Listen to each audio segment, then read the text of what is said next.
ဟိုတယ်အောင်မန်းပြိုသွားတာလူတွေအများကြီးရှိမှရှင်လေနော်ဟောဘယ်လိုလောက်ကြမလို့ဟာငလင်လောက်တာငလင်တအားချမ်းတယ်ဟိုတယ်အောင်မန်းပြိုသွားပါပြီဒီထဲမှာလူတွေအများကြီးပိတ်မိနေတယ်ဟိုတယ်အောင်မန်းပြိုသွားတယ်ဟာတဲ့နောက်ပါကွာအောက်မှာလူတွေအများကြီးရတယ်တော့ကြရမှာ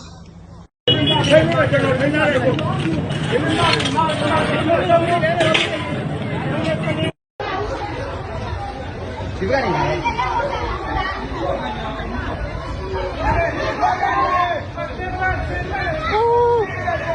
去哪里？哦，唱歌。唱歌要把你挂了。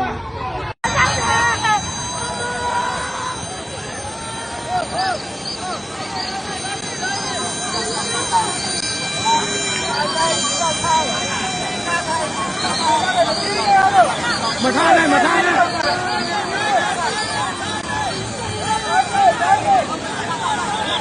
ဘာမနဲ့မနဲ့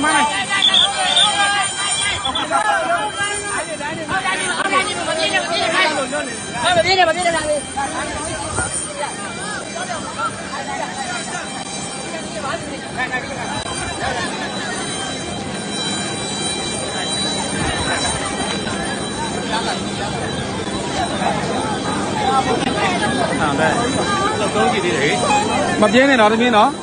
အဖေလေးနဲ့ဒီနေ့တက်လားဘာမှပြဖို့ဒီမှာအလွတ်ကြီး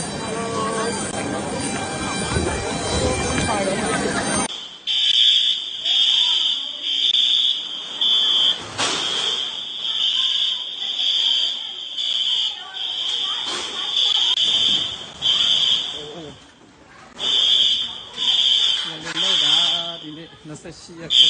3လ2020ဟုတ်ပါဗျာနော်တော့ကမိုင်းတော့ဗမ်းပြီး